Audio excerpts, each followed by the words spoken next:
అంతర్జాతీయ మహిళా దినోత్సవాన్ని పురస్కరించుకుని అఖిల భారత ప్రజాతంత్ర మహిళా సంఘం, శ్రామిక మహిళా సంఘాల మహిళల జిల్లా కమిటీల ఆధ్వర్యంలో డాక్టర్ రామచంద్రారెడ్డి భవన్లో సదస్సు నిర్వహించారు.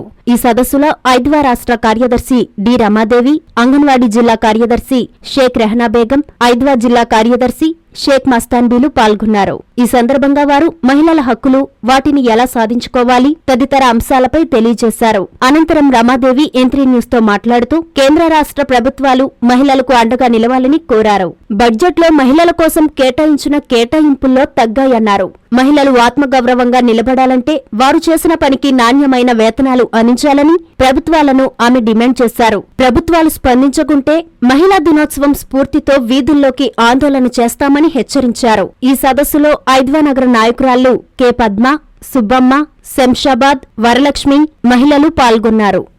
మార్చి 8 అంతర్జాతీయ మహిళా దినోత్సవం సందర్భంగా ఐక్యరాజ్య సమితి యాక్సలరేట్ యాక్షన్ పేరుతో స్త్రీల యొక్క సమానత, సాధికారత సాధనకి ప్రభుత్వాలు తమ చర్యల్ని వేగవంతం చేయాలని చెప్పేసి పిలుపునివ్వడం జరిగింది. అఖిల భారత ప్రజాతంత్ర మహిళా సంఘం ఆత్మగౌరవంగా మహిళలు జీవించడానికి అవసరమైనటువంటి అన్ని సదుపాయాలని కల్పించడం ద్వారానే మనం అనుకునేటటువంటి వికసిత భారత్ సాధ్యమవుతుంది తప్ప మహిళల అభివృద్ధి లేకుండా సాధ్యం కాదని చెప్పేసి ఈ అంతర్జాతీయ మహిళా దినోత్సవం సందర్భంగా ప్రభుత్వం ముందు తమ డిమాండ్స్ని ఉంచుతూ ఉంది.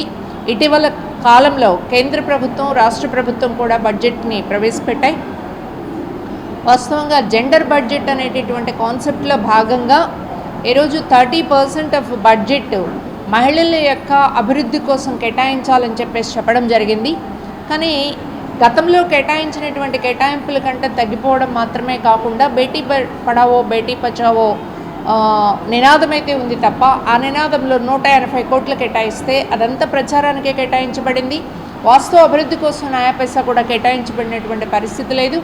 అంతేకాదు ఐసీడీఎస్ లాంటిది ఈరోజు పిల్లల్లో, మహిళల్లో రక్తహీనత పెరుగుతున్నటువంటి నేపథ్యంలో ఈ రక్తహీనతని అధిగమించాలి అంటే అదనపు పౌష్టికాహారాన్ని సరఫరా చేయాల్సినటువంటి బాధ్యత నుంచి తప్పుకుంటా ఉంది గవర్నమెంట్. ఎందుకనంటే నిత్యావసర సరుకుల ధరల పెరుగుదలతో తీసుకోవాల్సినటువంటి పోషకాహారాన్ని తీసుకోలేకపోతున్నారు. దాన్ని సరిచేయాలి అని చెప్పేసి అంటే ధరల స్థిరీకరణ నిధికి బడ్జెట్ కేటాయించాలి, ఆహారపు హక్కు కోసం కేటాయించాలి. ఇది కేంద్రమే కాదు, రాష్ట్ర ప్రభుత్వం కూడా తన పరిధిలో తాను చేయాల్సినటువంటి పనులు. ఉదాహరణకి సూపర్ 6 వాగ్దానం మనందరికీ తెలుసు.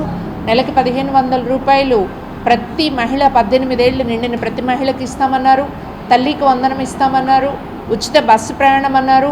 ఇలాంటి సూపర్ 6 వాగ్దానాలకి కేటాయింపులు చూసినట్లయితే అన్ని కేటాయింపులు లేకపోవడమే కాదు, కేటాయించింది కూడా తక్కువ ఉంది. రెండవది, మహిళలు ఇప్పటికీ కూడా వ్యవసాయ రంగంలో ఎక్కువ మంది మహిళలు పనిచేస్తున్నారు. అసమాన వేతనాలు కొనసాగుతూ ఉన్నాయి. స్కీమ్ వర్కర్స్గా పనిచేస్తున్న anganwadi, ASHA, mid day meals, అలాగే స్కూల్ స్వీపర్స్ ఇలాంటి వాళ్ళందరూ కూడా అండర్ వేజెస్తో తక్కువ వేతనాలతో పనిచేయాల్సినటువంటి పరిస్థితి ఉంది. మహిళలు ఆత్మగౌరవంగా నిలబడాలి అని చెప్పేసి అన్నట్లయితే వాళ్ళకి చేసినటువంటి పనికి న్యాయమైనటువంటి వేతనం ఇచ్చేదానికి ప్రభుత్వాలు చొరవ చేయాలి. ప్రభుత్వాలు ఆ విధంగా శ్రద్ధ తీసుకోలేకపోయినట్లయితే మహిళలు ఈ అంతర్జాతీయ మహిళా దినోత్సవం యొక్క స్ఫూర్తితో ముందడుగు వేయడానికి, ప్రభుత్వానికి రిప్రజెంటేషన్స్ ఇవ్వడానికి సిద్ధమవుతూ ఉన్నాము. ఆ రకంగా కాకపోతే వీధుల్లోకి వచ్చి ఆందోళన చేయాల్సినటువంటి పరిస్థితి ఉంటుంది. అంతేకాదు, ఇంకొక ప్రధానమైన కీలకమైనటువంటి సమస్యని మహిళలు ఎదుర్కొంటూ ఉన్నారు. అది రక్షణకు సంబంధించి, భద్రతకు సంబంధించి.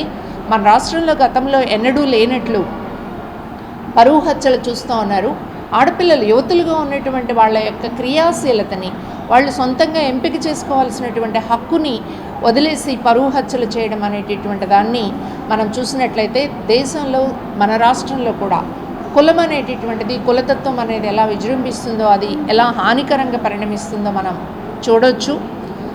అంతేకాదు, అత్యంత అసహ్యకరంగా రాజకీయ ప్రత్యర్థుల మీద దాడి చేయడానికి ఆయా కుటుంబాల్లో ఉన్నటువంటి మహిళల మీద వ్యాఖ్యానాలు చేస్తూ ఉన్నారు. ఇలాంటి వ్యాఖ్యానాలు చేసేటటువంటి వాళ్ళ మీద కఠినమైన చర్యలు ఉండడం మాత్రమే కాదు, అలాంటి వాళ్ళని పబ్లిక్ లైఫ్ నుంచి, ప్రధానంగా రాజకీయ బాధ్యతల నుంచి ప్రక్కన పెట్టాల్సినటువంటి అవసరం ఉంది. ఈరోజు ఈ రాష్ట్ర ప్రభుత్వం సూపర్ మెజారిటీతో ఉంది.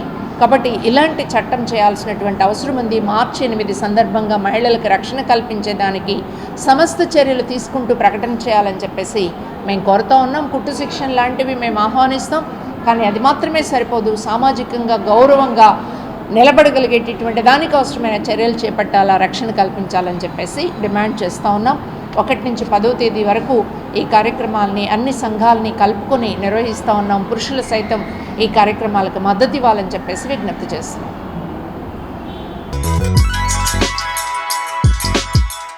Hi Nilor, please subscribe to N3 TV.